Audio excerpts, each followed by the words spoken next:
Good. Do you want to turn the lights down? Good. Well, good morning, everybody. It's wonderful to see some old friends in the audience, and I thank you for your loyalty. That's very nice. I was sort of cowering behind the pillow when I was listening to all those citations, and I think to myself, what in the dickens has that got to do with Jackson Pollock? But anyway, you'll discover. The title of the course is Who's Afraid of Contemporary Art? And had that question been posed a couple of years ago, I wouldn't be standing here, I'd be sitting there, and I would be the first to shoot my hand up. And the object of this course is to convey to you a discovery I made, and that getting into the enormous variety of contemporary artists in many different spheres, things that weren't even regarded as art a decade ago, you just need the key to get into the mindset of the artist, to see what they're trying to do. Doesn't mean to say you have to like it, it doesn't mean to say it's necessarily successful. But unless you've got the key, it just sort of glazes in front of you and you walk around an exhibition and walk out and say, well, that was a waste of my time. And it isn't, and I think you'll see why. And I hope at the end of this course we'll all be on the same page and think that this is an area of art that is indeed worth exploring. So, on the screen, Jackson Pollock, the greatest American painter of the 20th century. Well, that's really some claim, isn't it? And I'd like to suggest to you, have an open mind, and let's just see at the end whether you would come round to thinking at least that he deserves to be up there somewhere in the pantheon of 20th century artists. When works like this first appeared in the 1950s, huge, 18, 20, 22 feet wide, the reaction was swift and uncompromising. Just random energy was the general consensus, monotonous intensity, an elaborate, meaningless tangle, and of course the ultimate accolade, my child could do better. But slowly, slowly, art critics and the public began to see what he was about. And before very long, opinion changed, the pendulum swung, and he was regarded by some eminent critics as the 20th century Caravaggio, Picasso's heir. Paintings, and this is where I think it hits the mark, paintings which are universal, transcending space and time. The man himself was as controversial as his paintings. He was irascible, prone to violent outbursts, an alcoholic, and barely articulate. His painting methods were also controversial. He took paint, a stick, and just dipped it in the paint and sort of spread it around, and created works that you can see at the back there on the screen, which eventually sold for $30, $40, $50, $60 million. So clearly there was something going on here. So let's just follow the evolution of this man and see how he got to that stage. He died young, at the age of 44, just like James Dean becoming a folk hero. They say that there's nothing that enhances an artist's reputation so much as his death, because productivity ceases and then the value of his existing work goes up. But he was more than that. He became a folk hero, and his death was really the result of a drunken drive where he flung his car off the road and was killed at the age of 44. He was born in 1912, the year the Titanic sank, in a one-horse town in the middle of the state of Wyoming, which at that stage was almost a frontier state. The town itself was really of no consequence whatever, and the town elders thought that to attract attention and some investment, they would call their town Cody, named after Buffalo Bill Cody, who you see here, whose Wild West show was the rage of America, and he even took it to England, where they performed in front of Queen Victoria. So he was born in Cody, Wyoming, a frontier town. But within the year, the family left Cody, but Jackson at that point always regarded himself as a frontiersman, to the point that he used to wear cowboy boots, as you can see, carry a hunting rifle, a Stetson hat, and a six-shooter at his hip. He was one of 5 children, the youngest of 5 children, and his father was a depressive alcoholic and ran a farmstead which he ran into the ground, and they had to abandon it. And at the age of 1, they moved westward, first to Arizona, back to Wyoming again, then to Arizona a second time, where they took over the management of a small hotel which also failed, finally ending up in California. Jackson later recalled that in the first 6 years of his life after that, leaving Cody at the age of 1, he lived in no fewer than 7 homes. And at the end of this great trek, father abandoned the family and he was on his own. He looked up for emotional support to his eldest brother, Charles, who was an art student in New York. And although Jackson showed no talent whatever for art, didn't do any drawing, he said he felt that he wanted to ape his elder brother and become an artist like him. It was a sort of wild thing that he just had in his head.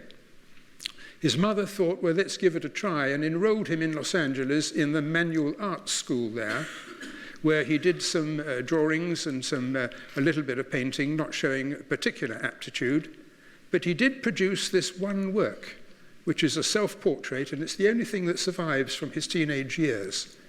It's a self-portrait, very arresting, I think you will agree, hollow-eyed, eye rings round his eyes, as if he is frozen at the age of 10, the age at which his father left the family. He found his way with nothing to do to New York so he could be with his brother Charles, who took him under his wing and bought him his first box of oil paints, proper oil paints that he could use, and enrolled him in the Students' Art League, which was a very easygoing collective in New York without any rules or anything else. You did what you want, but there were distinguished artists there who sort of oversaw what the students were doing. And the student that particularly took a shine to Jackson was Charles Benson. And this is a painting by Charles Benson, and as you can see, he was very much enamored of Rubens, the Baroque curling, as you can see there, the curling form swirling up to heaven. And Jackson was very taken by that style, but particularly impressed by Benson himself, who, like Jackson, wore cowboy boots and a Stetson hat. And this was the bond between them, and he looked upon Benson as a sort of father figure. And under Benson's guidance, he produced this work, which is quite remarkable, I think, for a youngster in his late teens. You can see a swirling dark sky, a swirling landscape, and it's Jackson's romanticized vision of the trek westward to California, a bit like the 4 trekkers in ox carts. In fact, they went in an old jalopy with their frying pans and possessions falling off the roof. But that's what he painted. He left, though, because he didn't care much for the discipline there. And in fact, at his time at the Manual Arts School in Los Angeles, he was actually expelled because he showed no respect for his teachers and actually ended up in a fist fight with one of them. And so that's where he was coming from. Back in New York, then he enrolled here, and as you can see, was now beginning to produce good work under the eye of Benson. And goes on to do this. Here he is, about 19 years old. And you can see it's almost an abstract painting, a bit of mountain scenery in the background there, but it's sort of flags and banners, as you can see there. And we're beginning to see now the rudiments of that swirling image that comes through in his mature drip paintings that we're going to look at in some detail shortly. But Jackson now was, like his father, keen on the drink, and Benson himself was keen on the drink, and in the evenings the two of them would go off to the bar together. And that was bad news, because Jackson was really already in his early teens becoming a serious alcoholic. Charles enrolled him in a psychiatric clinic where he remained as an inpatient for 3 months. And there he fell under the guidance of a psychiatrist who was very much enamored of Carl Jung's theory that we all have within us a primitive collective subconsciousness. And the psychiatrist encouraged Jackson to bring this primitive feeling from his subconscious out in painting, which he did here. This is really just a pastel sketch. But you can see there the various figures, and if I come round, I might just be able to point out some of the features of it. You can see there are numerous heads. There's a head up here. This is a horse's head here. Here we can see the horse's hoof. Here is a face here. Here, female sex, one would surmise, or an eye, whichever way you want to look at it, and unquestionably a head here that he'd borrowed from Picasso's Guernica. And then he goes on and does similar work once he comes out of this clinic, painting in oils now, again, the primitive imagery that the psychiatrist encouraged Jackson to find within himself. And we can see here a sort of totemic, let me go back, sorry. We can see a totemic head here, and we can see a black moon, and here a hand, and other swirls very much in the Benson style. And so here's Jackson trying to explore his subconscious and put this into his art. A visiting professor at the Students' Art League in New York was David Siqueiros, who was a Mexican, a muralist. And he came and he brought with him some of the preliminary sketches he'd done for his Mexican murals and drew attention to the fact that he'd used a black sticky paint, commercial paint called Duco, which had particularly viscous properties, and he used that to outline his figures to give them a sort of immediacy, which I think you would agree he's achieved. And to demonstrate the point, he put a canvas on the floor in front of the students, took a stick, stuck it in the Duco, and then the viscous paint dripped down, and he waved it around a little bit, just to demonstrate the physical properties of the paint. But meanwhile, Europe was already immersed in the Second World War, and in 1940, with the German occupation of Paris, the avant-garde artists who congregated there, because that was the center of the art world at the time, were well aware of Hitler's aversion to modern art and felt there was no future for them professionally in France during the occupation. And so they went across and ended up, as so many of them did, in New York. Among the exiles were the surrealists, and it was the surrealists who were really calling the shots in Europe, in European avant-garde art in the 1930s. And in addition to the enormously talented but extremely tiresome Salvador Dali, there was Max Ernst, and also the leader of the surrealist group, André, whose name escapes me for the moment, but it will come back. So the surrealists were then very much transferring their center of activity from Paris to New York, and the Students' Art League people were their entry into the student art world, and Jackson got to meet these people. He was actually invited along to their seminars, but partly in French and partly in English, but being no intellectual, even the English parts of the discussion among the surrealists were way above his head, and he simply left. Among the surrealists, though, was André Masson. And André Masson was perhaps the purest of the surrealist painters insofar as he adhered to their basic principle, that is, surrealist creativity, whether it's in literature or in art, wells up for the subconscious without any application of intent. And so here André Masson does like sort of a spontaneous drawing with his eyes closed. And this rather appealed to Jackson when he saw the work, because it registered with him what his psychiatrist had told him about trying to find what's in your subconscious and let that well up to the surface.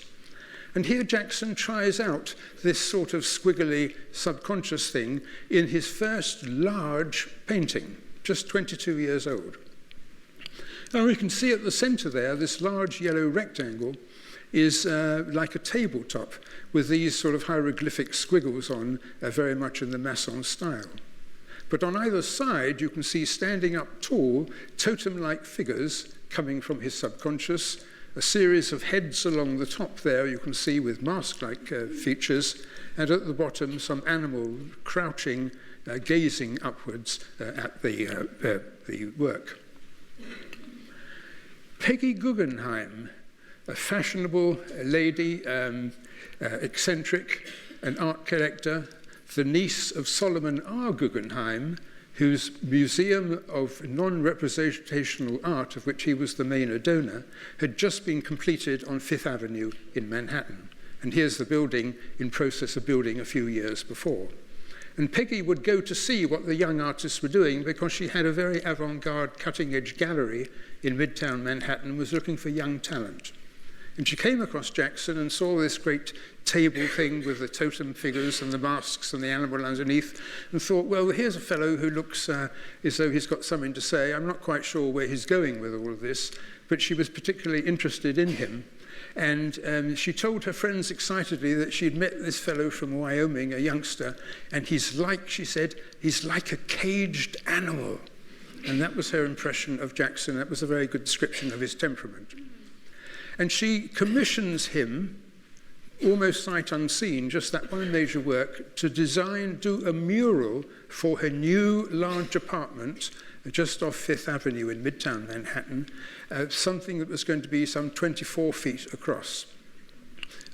Jackson was so overwhelmed with this that he was totally paralyzed, and for weeks and months he didn't do a thing. There was a deadline, and 48 hours before the deadline was up, he started working feverishly and came up with this work. Difficult at first sight to know quite what we're looking at. You can see Benson's influence, you can see Sequeiros's Duco paint there in streaks. And if we look closely, we can see there are multiple heads. It's like we're looking at scores of human figures all intertwined with each other, going right out to the edge of the canvas, almost like Islamic calligraphy. Jackson had conscientiously measured the dimensions of the entrance hall where this would be put, but he failed to measure the dimensions of the elevator in which you'd have to take it up. And as a consequence, he actually had to saw off 2 feet from one end to the painting in order to get up there. But meanwhile, Peggy Guggenheim was absolutely enthralled by it and delighted. Peggy Guggenheim, about that time, married one of the surrealists who came across to New York, escaping Paris during the occupation, and she'd married Max Ernst. And here is a painting by Max Ernst. You can see it's in the Cubist style, an animal head, if you like, almost skeletal, looking at us there with the gaping mouth, around which he had done these great hoops, almost like orbits of multiple planets. And Jackson saw this and was fascinated, and Max Ernst explained that, oh, that was okay, that was easy. What I did, he said to Jackson, was I took a bucket of paint, I drilled a small hole in the bottom, and I suspended the bucket of paint above the canvas of his painting there, and just swung it around. And things were slowly beginning to tick, tick, tick in the head of this rather sort of wild young man. And he thought he would try it out. So here he does. He takes a canvas and he just covers it in blotches of yellow, ochre and blue, as you can see, and some white. And then he takes a stick that he'd seen Sequeiros demonstrate the Duco paint in front of the students, its viscous property, and he sort of just waggles it around. Now, the end result, I needn't say to you, looks a terrible mess. And I think he probably acknowledged that himself. But nonetheless, this is the first of his paintings now where he's beginning to develop this technique of just to see what happens, not sure where he's going to go with it at all. He goes around the galleries. He's no scholar, no art historian, but he does pass his time with his artist friends going around various galleries. And in doing so, he discovers the late work of Kandinsky and his Bauhaus period with geometrical forms, producing harmonious constructions, and also, of course, the lyrical shapes of Juan Miró. And here I think you can see Miro's influence and Kandinsky's influence, where Jackson, recognizing that the earlier try was a big mess, and now he's trying to get some coherence in this. And I think you agree that he's getting there. And now here's his first painting that it's very small, and I'm not sure how that projects. I would love to see, and I think it's going to be disappointing compared to the original. But when you see this, it actually sings. The colors actually sing, and this is all done dipping his stick into various paints, covering the entire canvas. And he really gave it an evocative name, which he called Shimmering Substance. And that is exactly the effect that it evokes. Now, I'm not selling this to you as a great painting, but just to see where he was coming from and how his ideas evolved and his technique evolved, and he's beginning now to produce an effect beyond the materiality just of the paint and the canvas. About this time, he met a young artist who wanted to see him because he was already getting a bit of a reputation. He was exhibited, but he wasn't selling anything at all. He was now drinking heavily again. And a young artist came to see him on the basis of his reputation for guidance, and that was a young artist called Lee Krasner. And Lee was a highly intelligent woman, very well organized, highly motivated to become an artist in her own right. And she could see in Jackson that he was a fish out of water in Manhattan. He was basically a Wyoming country boy who was struggling to produce something. And she could see that there was talent there, in the same way that Peggy Guggenheim had recognized there's something there, although nothing like reaching fruition. And she took him under her wing in the same way that Peggy had done so a little earlier. And she says to Jackson, I think what you need to do is to get away from Manhattan. It's not your scene. Get away from the bars, because drinking was becoming self-destructive for him. And she said, why don't we set up together in a little farm on Long Island in a little town called Springs, which is a blue-collar little town not far from very upmarket Hamptons. They bought a small farm which had a small farmhouse and a barn, which she said would be excellent for Jackson to do his painting. And she guided him. She acted as his business manager, and before long they were married. She guided him and encouraged him, almost told him to refine his technique. And here we see Jackson at work at the beginning of this very fruitful period where he really reaches the culmination of his work. And you can see that he's with intense concentration there. He's dripping the paint onto the canvas and then walks around it, and it's almost like Lee is sitting there like a master of ceremonies. And on the right, the art critics were getting to know this strange man with a strange temperament, irascible, who had developed this completely novel technique of painting. And the art critic gets a photographer to come for a series of articles he wants to do for him in Life magazine, and has him paint on glass so the photographer can look above and just see how this painting is beginning to evolve. The journalist asked him, he said, Jackson, please tell me, how do you actually go about conceiving these paintings, and how do you actually go about building them up? And Jackson says, well, when I start off, I just put the canvas on the floor, which nobody else had ever done in painting before, and I just start randomly, subconsciously, a bit like André Masson, just putting the paint around and around at one side, round the other, and then he dips it in the black Duco sticky, then he uses some aluminium paint, which gives it a nice shine, and some sienna and ochre, and does these squiggles. And then he says, I'm not aware of what I'm doing until a pause. And that pause consists of taking the canvas, now quite large, 18 feet wide very often, 10 feet, 8 feet, hangs it up on the wall, and then walks away from it for 2 weeks. And then comes back, looks at it, and then he says, until a pause to get acquainted. It's only then that I get in the painting, working to bring out its inner life. And that's the key to Jackson Pollock, I think. One of the keys. We're going to see some more. Here is one of his early paintings from 1947. On the left-hand side, it's a tall painting, 8 feet tall, and he calls it Cathedral for no particular reason. It looks at first sight a tangle. But what you have to do is slowly walk up to it. I don't remember when we talked about Mark Rothko a year or two back, how you had to actually walk into the painting. Rothko never put frames around his paintings. He wanted you to walk up almost into the painting. And so you must do with Jackson Pollock. And as you do so, on the right there, you can see the world in which you enter. It's like a mesmerizing maze. And as you enter, you are completely detached from the world around you. And this is really what his achievement is, to get you to carry beyond yourself. And we're going to be talking about tomorrow pop art. And I'm going to end that lecture tomorrow with a question, is it art?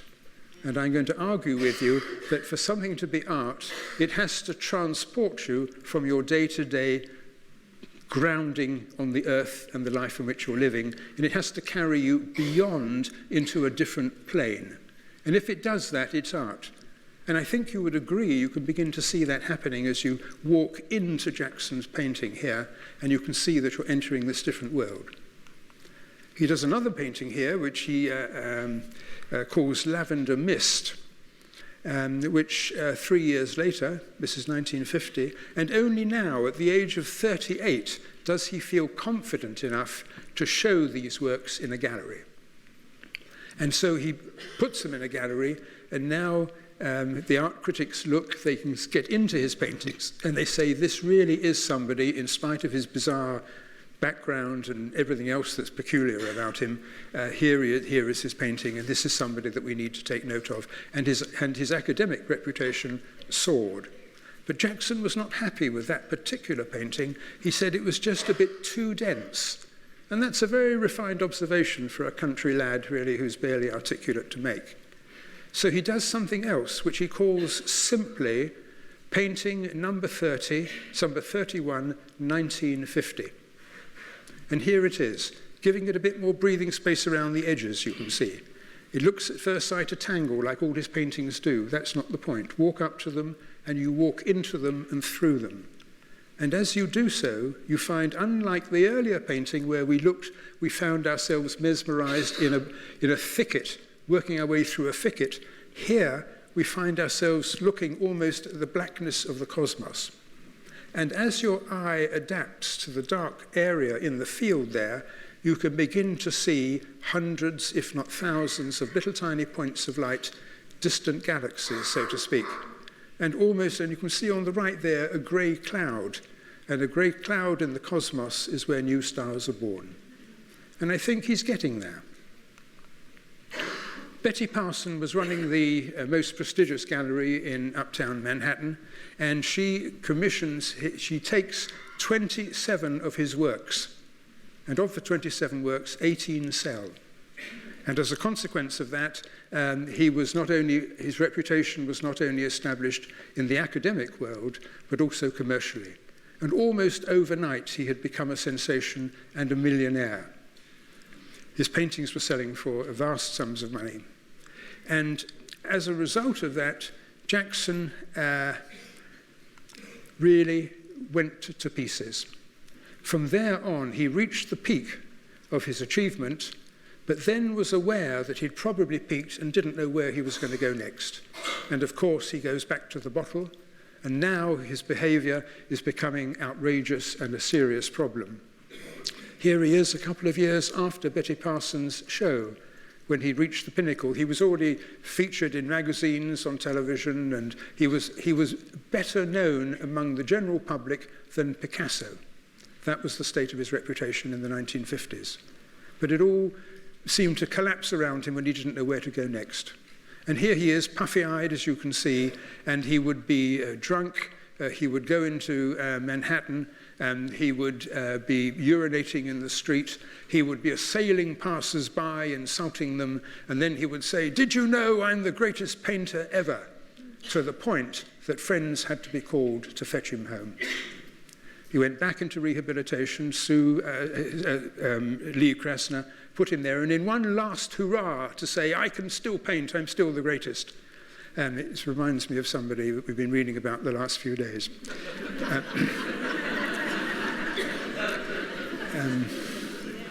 And here in his last hurrah, he does this painting he calls Blue Poles, standing with a glass of whiskey in one hand, a stick in his paint pot in another, waggling it around, and he invites his drunken artist friends to come and stick their stick in as well and add their contribution to a painting which is really just a big mess, but it didn't stop the Australian government subsidising purchase for their art gallery for $31 million. He couldn't do any more work for several years. But when he did, he re-emerged. And as you can see here, he re-emerged with these rather spacious black pictures, which look interesting, you want to get into. But I think you can just see on the top right there a face. You can see two fists, I think. Let me just press the right button here. Here, and you can face here, which reminds us of Munch's Scream, which tells us that the demons that he seems to have been kept under suppression at the moment are not very far from the surface. And then after another hiatus of 2 years of no productivity, he comes up with this extraordinary work, which he calls Portrait and a Dream. On the left-hand side, a child's face, black, surrounded in black, only one eye visible. And on the left side of the screen, what at first sight looks just like a tangle of black, in fact, we can make out the features of a mother figure here. Where is she? Here we are. A mother figure here, her breasts, her face effaced, so we can't see her features. And over here, we can see a man's head and a beard, the father who disappeared way, way back in his childhood. Lee, meanwhile, has come to the end of her tether. She'd been supporting him all along and really felt that it was time for her now, 20 years later, to devote herself to her own career. And she has told Jackson that enough is enough, I simply can't take this anymore. And she goes off to Paris to visit the museums. Jackson alone goes back to his bars in Manhattan, sits on a bar stool, and next to him is a young art student. And she is fascinated by him, and she asks if she could come and see some of his work. He invites her, and before you know it, she's living with him for the 3 weeks that Lee is in Paris. Ruth Klugman is her name, and here she is during those 3 weeks, and flirtatious, as you can see. But after 3 weeks, with Jackson's irascible outbursts, she too has had enough and goes back to Manhattan. 3 days later, the phone rings, and Jackson answers, and it's Ruth Klugman saying, could she bring her friend Edith, who's an art student, who's dying to meet you? And he says, yes, okay, and they come up, and they meet. They have a drunken afternoon in the farm. He shows some paintings, they drink, they eat a little bit, and then they decide to go off to Hamptons for an evening's entertainment. And they go off in Jackson's V8 Oldsmobile convertible. And as they're approaching the Hamptons, they start to argue as to where they're going to go and where they're going to eat for the evening.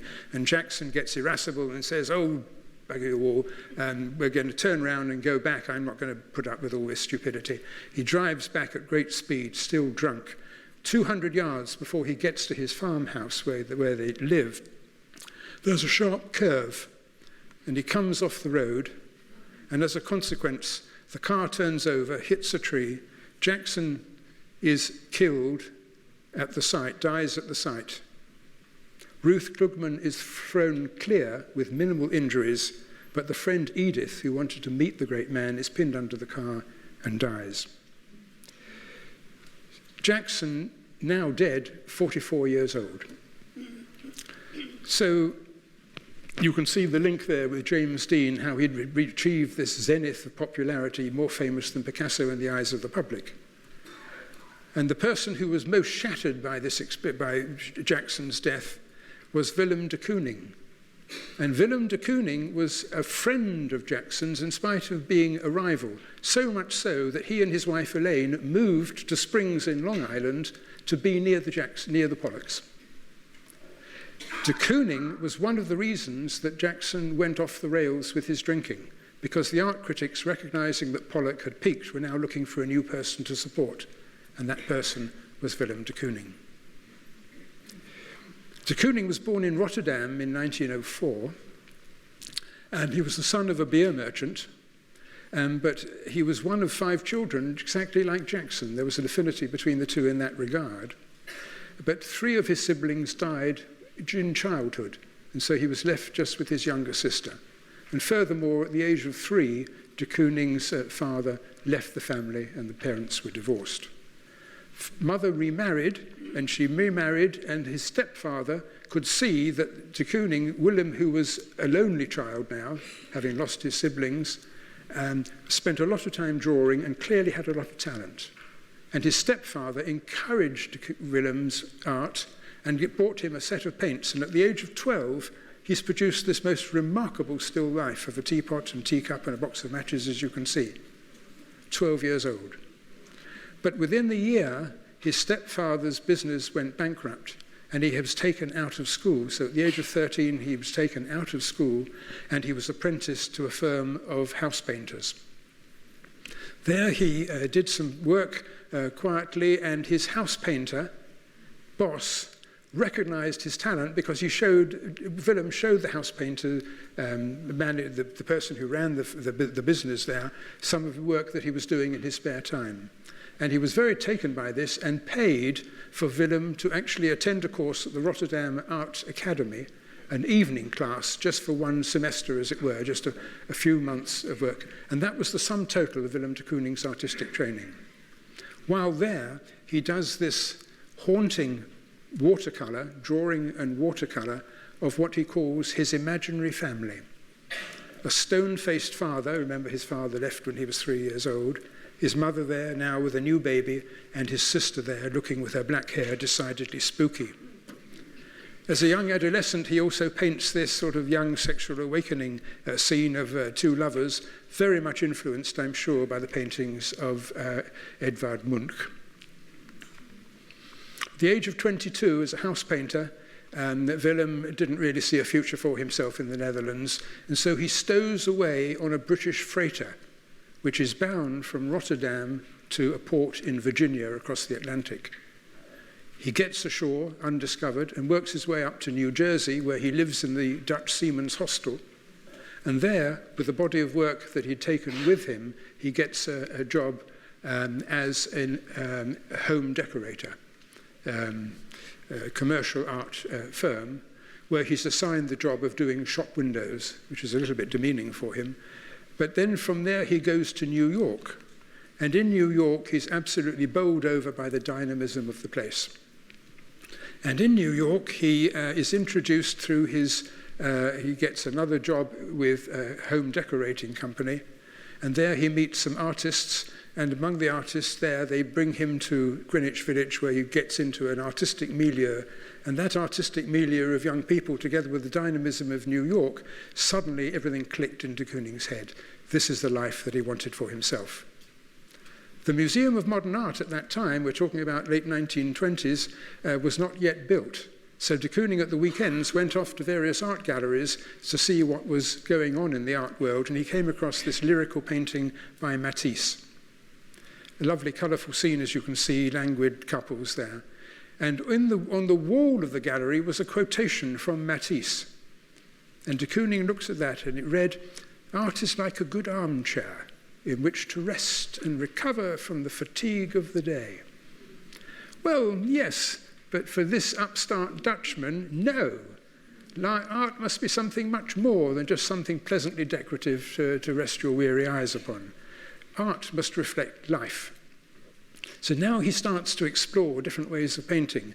Looking in the galleries, he sees work by de Chirico, those sort of rather eerie townscapes, not quite sure where the shadow's coming from, and also the lyrical paintings of Miro, and paints this extraordinary work based really on Miro's painting The Dog Howling at the Moon. The moon here is transposed right down below, an umbrella there precariously poised, and we're not quite sure where he was coming from with this, but he was putting together his ideas. Among the artists that he meets through his circle there is this man, Achille Gorky, an Armenian refugee working in New York, handsome, tall, penetrating eyes, absolutely devoted to his art. And this is the man that the thoughtful, intelligent de Kooning latches onto. Gorky at the time was painting very much in the style of the Russian constructivists, geometric lines that we saw Pollock imitating to some extent with Kandinsky's imagery. And also, Gorky was very much enamored of Miro's biomorphic shapes. And he encourages the young de Kooning to apply, we're now in the Deep Depression in the 1930s, encourages de Kooning to apply for Franklin Delano Roosevelt's grant given to artists during the Depression. They were given a stipend under this federal plan. The artists were given a monthly stipend, just enough to keep bread on the table, provided they produced one work of art a month, which would then be put in a public building. It sounded rather grand, but the public building was usually a local post office, but nonetheless it was better than starving and not having any work at all. And he says to de Kooning, apply for this grant. He got a grant and he got a commission to do a mural, very much imitating Gorky's style, and he comes up with this. And without knowing anything about art, the history of de Kooning, the history of art at the time, Miro, I think you would agree it's a harmonious collection of imagery on a canvas. It's balanced, it's poised, and you can see de Kooning, the Miro's biomorphic shape there on the right, and similarly on the left, superimposed on a rigid grid. Art critics came to see what these young artists were doing with federal money, and they liked very much this, so much so that the newly opened Museum of Modern Art selected this from among many of the arts that was being done by these students, selected this for one of their inaugural shows of new American artists. So here's the novice Willem de Kooning with his first major work in the Museum of Modern Art for this exhibition. And now he does something rather similar under the influence of his fellow Dutchman Piet Mondrian. I think you can recognize the affinity there, the black lines and the primary colors. But poignantly, he describes this work as father, mother, sister, brother, constantly haunting back to his early childhood. It's really quite moving, I think. And then he does this self-portrait of himself, just in pencil, a good drawer, as you can see, holding hands of his imaginary brother. And now he tries to do a series of male paintings, starting with his drawing, and now he's doing this in oils. And what he's trying to do here is to adapt the Miro-type biomorphic shapes, putting them together. And I think you can probably do this on your own without my having to do it here. But you can see almost a Miro-like shape here, another shape, another shape, another shape. And he's like assembling it all together to produce a human torso. And that's how he's thinking. And when he was challenged on that, let me just come back to that. When he was challenged on that, he said what he's trying to do is to reconcile the sensitivity of figure painting with abstraction, the intellectual challenge of abstraction. And this is where he's coming from, and I think that's the key that opens the door to Willem de Kooning. About this time, a young artist, 15 years his junior, this is Elaine Freed, comes to see him asking for advice, as young artists are wont to do. And she's a highly intelligent young lady, highly motivated. The two of them hit it off intellectually, and in spite of their age difference, within the year, they're married. She poses for him doing paintings, and now you can see that same torso that he did in the males. He now begins to do his definitive work, which is a series of woman paintings, in the same way that Jackson Pollock's stick squiggles are his definitive work. So for Willem de Kooning, it's his women paintings. He did 4 series of women paintings, half a dozen or a dozen paintings in each. And here's one of these from his early series. And in the same way that he did with the male figure, you can now see that she is being put together almost as if she were a rag doll. Can you see here's her arm waiting to be attached? That didn't matter to him. It was the sensitivity of the shapes and the abstraction that really appealed to him. He's not after doing a true likeness. He's after just playing with the concept of putting together. And when asked, this is the quote I was looking for. When asked, what is it that motivates you to paint women like this? Surely this is a bit bizarre because we're all used to realistic representation in painting. And he said, what really interests me is the intellectual challenge of integrating the sensual pleasure of figure painting with organic abstraction. Now, it's a little bit of a mouthful to absorb on first reading, but that's what he's all about, the intellectual challenge of integrating the sensual pleasure of woman and Miro's shapes, at the same time integrating that with abstract painting. And that's where he's coming from. Now he does, here you can see that he's now adding a little psychological element. Here she is, staring at us, rather goggle-eyed, and her mouth open, her teeth looking a little bit like tombstones, it was said.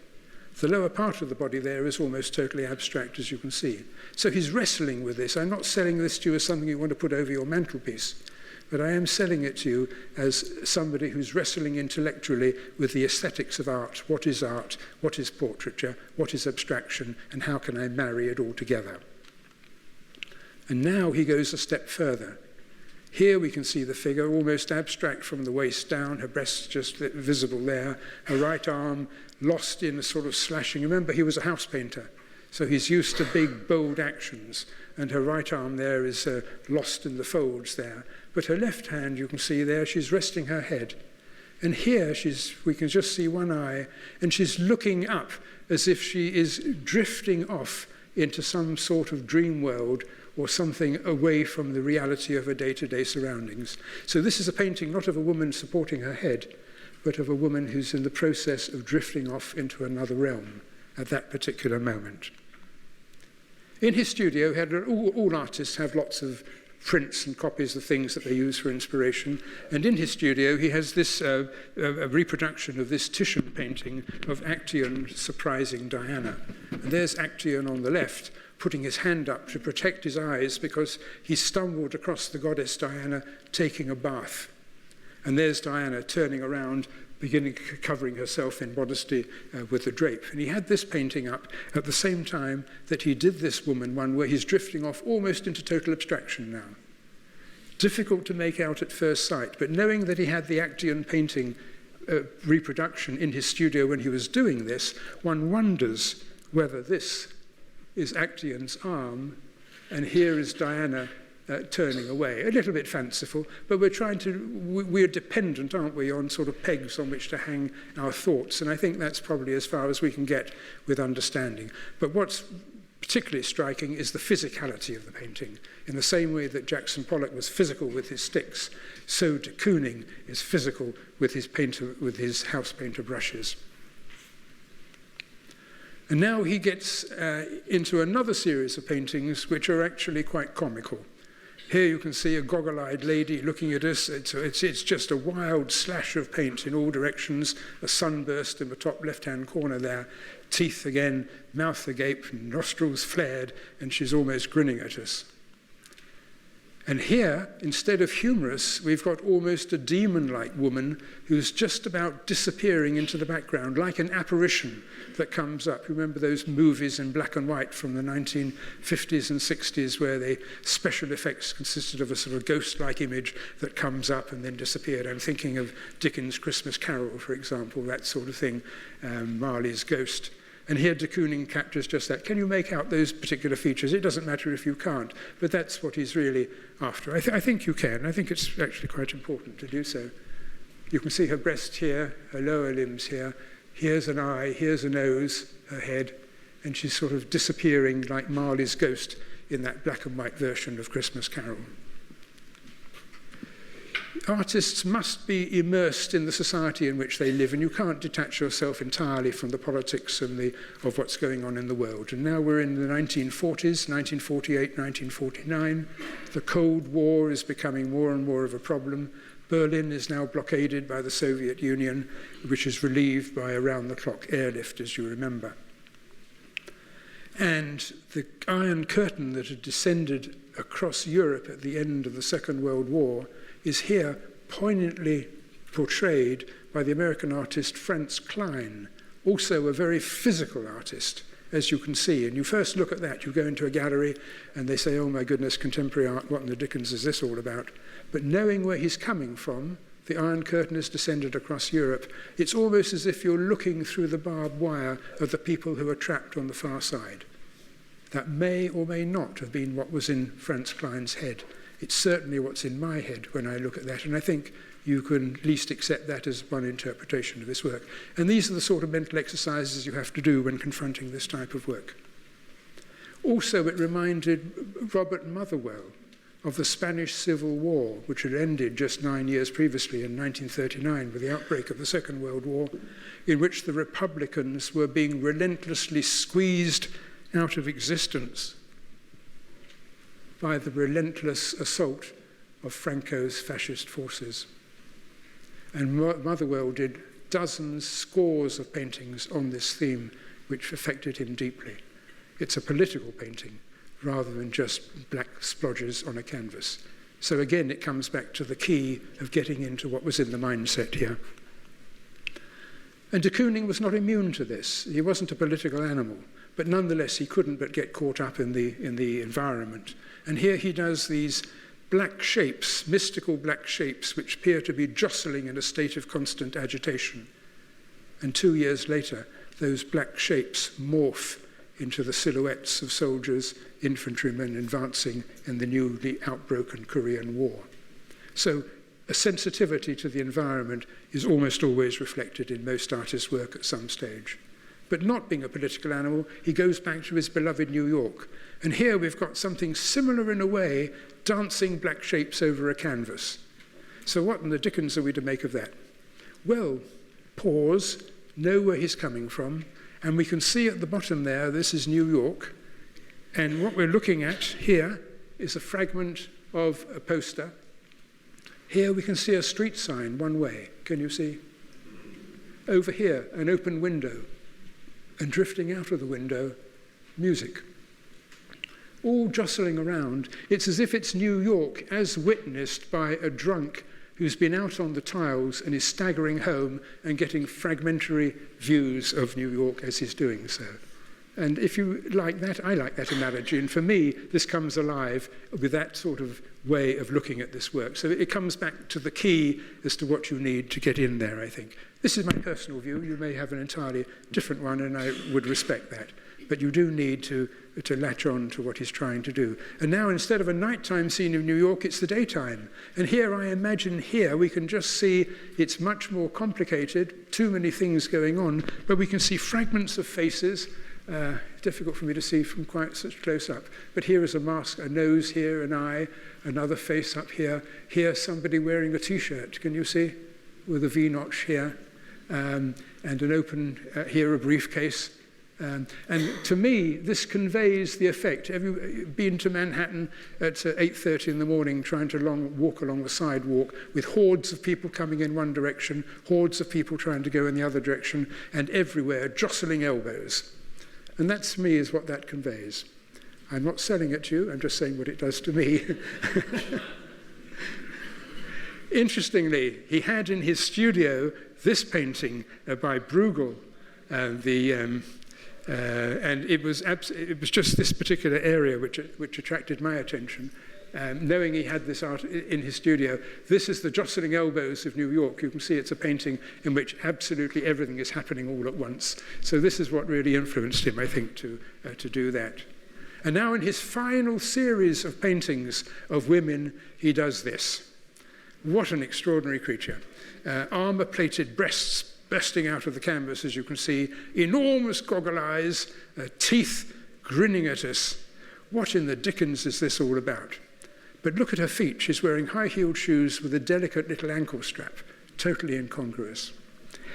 He wouldn't say what this was about. It's up to us to say, what is his attitude towards women?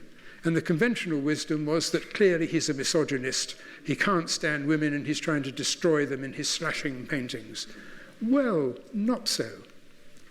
He was actually influenced here by the Mesopotamian goddess of the night, queen of the night, Ishtar, which he had a photograph of this particular carving here. I think you can see there is a passing resemblance between the two. I'm not going to put any money on it, but I think you can see where he was coming from. But he was also very much, he had quite a lot of reproductions of Haïm Soutin's work, the French expressionist painter, slashing paintings you can see everywhere. And you can see that there's an affinity here between de Kooning and Haïm Soutin there in the work. And now he was accused of being a misogynist. He says, no, no, no, you misunderstand me. My women are meant to be humorous. And, well, maybe, and to make the point, he has this woman here, which is his archetypal humorous woman, big eyes, big grin, and her grin is replicated in what looks like a set of false teeth around her neck as a necklace. Can you see? The critics were not convinced. As far as they were concerned, de Kooning was just a total misfit. A fury of lust and hatred was how one described. Another one, monstrous. Clearly he's traumatized by the subject. But the one who got closest, I think, was this critic here who said, de Kooning is struggling out of desire and fear of the new American woman. Well, I wouldn't say fear. I think he had a very sharp, acerbic view of the American woman, and this was the image of the American woman, of course. He was living in America with the sensitivity of a European. And the pin-up was the archetype of American woman, and for de Kooning, this was his response to that, what he described, his way of depicting the sexual immaturity of the American male. And I can relate to that. I can understand, not because I'm not American, I live in America.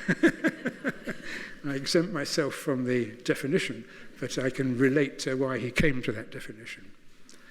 He then does some pictures, and for the last 20 years, his work really sort of peters off. It's the women, really, that define him.